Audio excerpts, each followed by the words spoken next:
So, welcome to another episode of Almost a Conversation. And today I'm having a conversation with two amazing, inspirational people, amazing people. Firstly, I want to say congratulations to them on their engagement. George, thank you for setting the bar so high for people. I'm joined by George the poet and Sandra, his fiance, manager, engine. So yeah, firstly, thanks for coming on. Respect, bro. Thank you very much. As you both know, I've been a big fan of your work for a long time, from Link Up TV days, Blame Game, them days, and I met you guys at an event that you put on. It was a YouTube performance type thing. Was it the anniversary of? I can't remember what it was. An anniversary or something for you, like 10th anniversary or something. For you. 10th anniversary of poetry. Yeah. So it was, firstly, thank you for having me involved in that, and thank you for bringing your podcast. Like, your podcast has inspired people like myself to make podcasts and make different content where we're just having more conversations than just writing raps or poetry or songs. And Sandra, thank you for coming on as well. That was like a special request of my own that I wanted to do. The first question I had for you was just, what is looking back on the last 12 years, it's been a bit of a roller coaster. I know you've had some great highs, probably some of your highest highs, and the world's had some of its lowest lows. But looking back on the last 12 months, what is the one thing that you think you've learned from this last 12 months? Thank you. For me, I feel like it's God's timing is the best timing. Obviously, there's been a lot going on, positives, negatives, but I feel like trying to keep that in mind, that God's timing is the best timing. Obviously, we've had lots of beautiful moments in the last 12 months, so we're really thankful for that, and we feel really blessed. But it's been something that I've always just tried to keep in my mind, whatever it is, whether it's an up or down, just trying to remember that moving forward. Yeah, fully agree with that. Personally, I've learned a lot about how much we need each other. Even if it's a call or a quick conversation, having time to slow down, which I don't usually get throughout lockdown, etc. Psychologically getting ready to propose to Sandra, just all about making yourself available. You see it. So I learned the value of that last year in the past 12 months. Have you looked back on the last 12 months and seen a lot of like personal growth, or are you kind of just in it on autopilot going through it, or do you take time together to just kind of look back and think, oh wow? Yeah, I would say I think we're quite reflective people. True. We love to talk. We've been talking for a long time. So I think that we're quite reflective on growth and goals and sort of targets that we want to hit for ourselves, whether it's personally, professionally.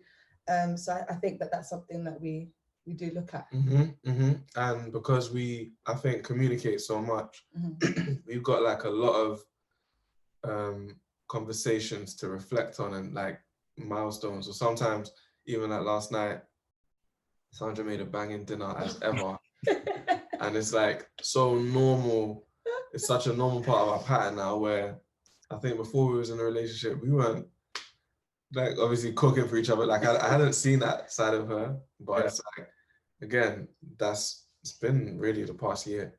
It's just come through. Yeah. I want to say also to you guys, thank you for like setting the bar high with your relationship. I know you guys are just in it, communicating and being the best that you can in your relationship, but to people like myself, even through your work, for those who don't know, when you guys invited me on to perform at your show, the catering was levels. Like, it was the most banging catering. He loved it. He remembers it like that. Tupperware, I took a little Tupperware home. You know what I mean? But like, just with everything that you do, I think there's a bar that you set without even knowing it, because you're just trying to do the best that you can do. Both of you are trying to be the best that you can be. Even I remember seeing the email from Sandra, and it said from Sandra, George the Poet Limited, and I was actually my manager. Oh, these lot are really seriously patterned, but I wanted to say, because I didn't know you guys were together at the time, but with working and also coming home and being in a relationship, is it hard to have that balance between the two? Yeah, that's a good question, and we're asked that question a lot, actually. Surprisingly, personally, I think it's been great. It's been quite all right. Obviously, we have this long-term friendship that we had before we got together that made it really easy for us to understand each other, how to communicate with each other, and those are the types of things that are important when working with someone as well. And I think that the foundation that we were able to lay there in our friendship actually benefited us a lot in business. So it's actually been a really positive experience to, like, you know, we're able to separate home and work, but it's also really nice to just be having dinner and be like, babe, there's this deal I'm negotiating right now. What do you think? Do you know what I mean? It's also nice to have that kind of conversation as well. And I've grown to love it even more now. So yeah. 100%. I was also going to say, because obviously in a relationship, you're supporting each other, but in a working relationship, you're supporting each other in a bit of a, maybe a similar way, but a different way as well. Because obviously, like George the Poet is the face of the brand and the and driving the brand, but you're pushing it as an engine. Whereas at home, it's a lot more. It goes both ways a lot more. Do you know what I mean? Has it ever been a struggle to get that clear dynamic between how you support each other in your work and how you support each other in your relationship? Yeah, I think that's a very important question, and it's something that I have to credit Sandra. Sandra prioritizes a couple things in our home. She prioritizes everyone having space to say exactly what their expectations and perspectives on different situations are. So she makes her expectations and perspective clear, and she invites me to do that continuously. And also, we have a shared we're starting from the same place in terms of our cultural expectations. You see it? So I expect, like, her idea of a man is similar to my idea of a man. So we're working towards creating the same environment. So I have an understanding that just because she's got to go out there and represent me doesn't mean that her life is based on my image. Do you get it? Like, I have to have the awareness to be like, if we're at a social event, for example, try and think, like, not to talk about work in the way that I might feel like is in my spirit. Do you get what I'm saying? Because I'm living my work and I'm constantly thinking about it. Making it like I'm shutting him down all the time. You can talk about your work. No, but in a different way though. You just gotta be mindful, innit? Like, our careers are driven by the ideas that I put out into the world. Yeah. Cool. But she's also my wife. Like, or she's gonna be my wife. I'm jumping the gun in it, but I mean, she's my fiance.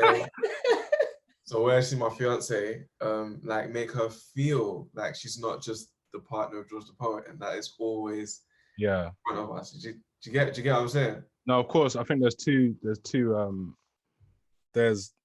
it's hard because with what you're doing, you're living your work. Like you said, your work is your life, and your life inspires your work. And your life is your wife, or future wife, shall I say, but that's also inspiring your work. So I feel like you're obviously doing it amazingly, but having that clear boundary between, okay, this is work, but this is the personal life, and this is the space where it's this. Do you know what I mean? Yeah. You're doing a great job with the balance, man. Seriously. So thank you, brother. Looking to the future, obviously there's wedding bells in the future for you both. What else do you want to bring to the table, and what do you think the future has in hold for you? And when the world gets back to quote unquote normal, what's in the future for you guys, and what do you see in the future for the world as well?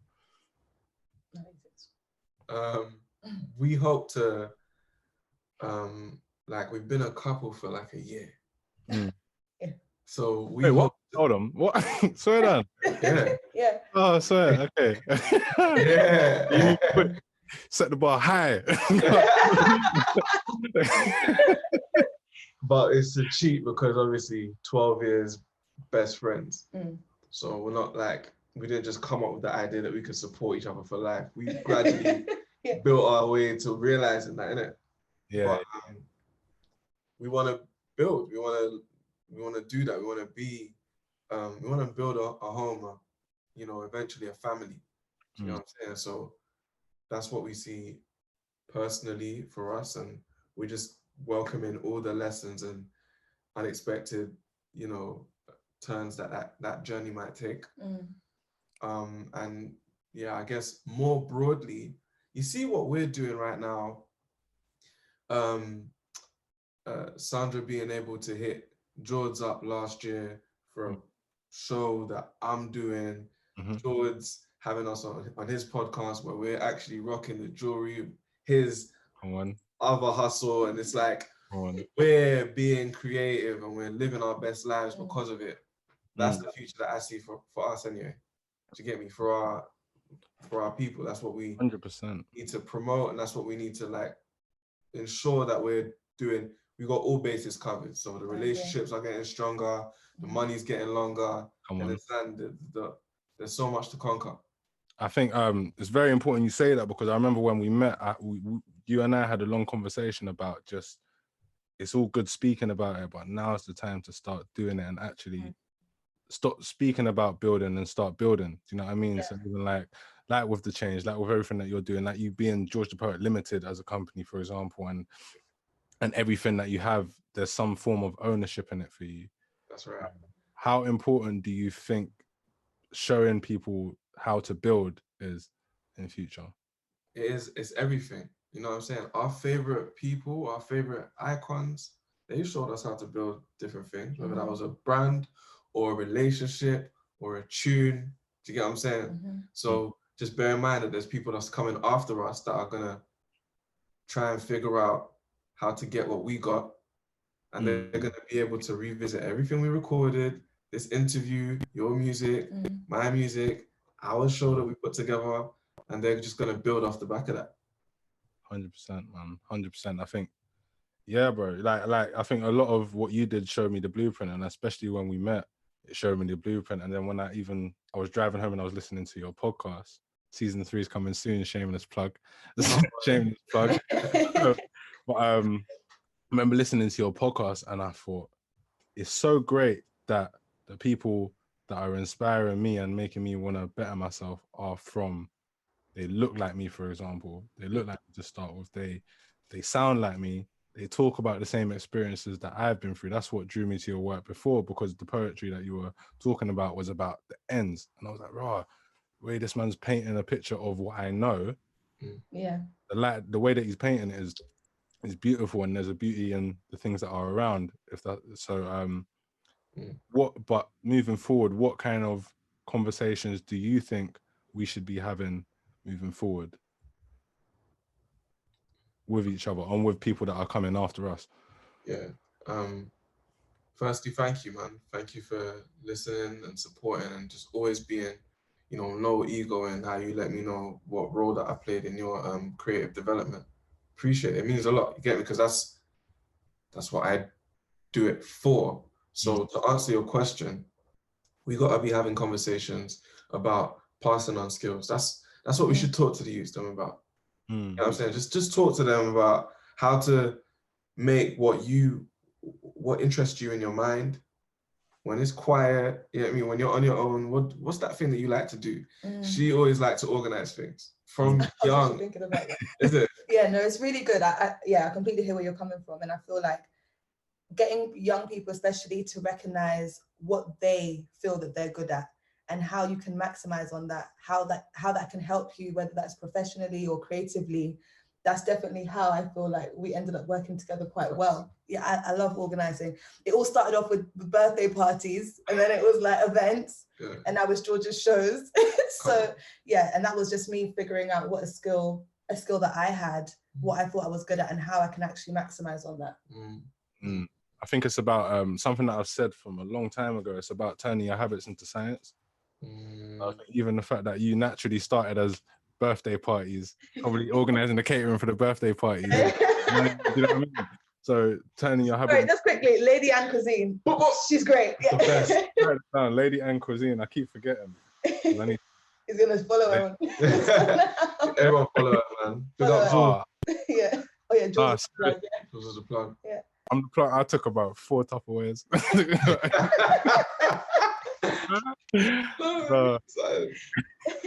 But even that, it's the same thing. It's that's Lady Anne. That's someone from our cultural background, and they probably turn their habit into a science. They're probably someone that just like cooking, and then they managed to turn it into a whole thing. And now we're talking about them in this podcast, which is going to go out to so many people. And even the podcast thing is just conversations, that same conversation that we have. It's all full circle, isn't it?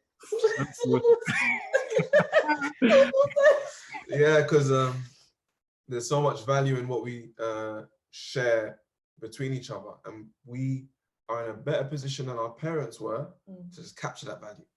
Our parents, they did bits. Like any parent who has sent like a barrel over or a cargo or whatever over to Africa for one of their relatives to be able to move something, or who has bought phones back or whatever they did, that was the beginning of us being able to share our language, share our food, and just flip something out of it. 100%. And it's even like, it goes, you're Ugandan, I'm Jamaican, so it's cross. Now look at that. Continents, you know what I mean? It's just worldwide. And now we're here chatting in UK. Yeah, and I think the best thing that we do with it, which again, I just don't want us to take it for granted, it's music. Do you get me? Because the music makes money. And it makes us relevant to the rest of the world. Yeah, it's culturally. People are interested in our culture because of what we're able, because of the vibe we're able to deliver. We make it look sexy, man. We make it look sexy, 100%, man. Just to end, I got one final question. Give us one word to take into the future. I want both of you to have your own separate words. Let's start with Sandra as well. I'll put you on your toes. I would say resilience. That would be my word. I'll say creativity. I didn't even have a word. I can't lie.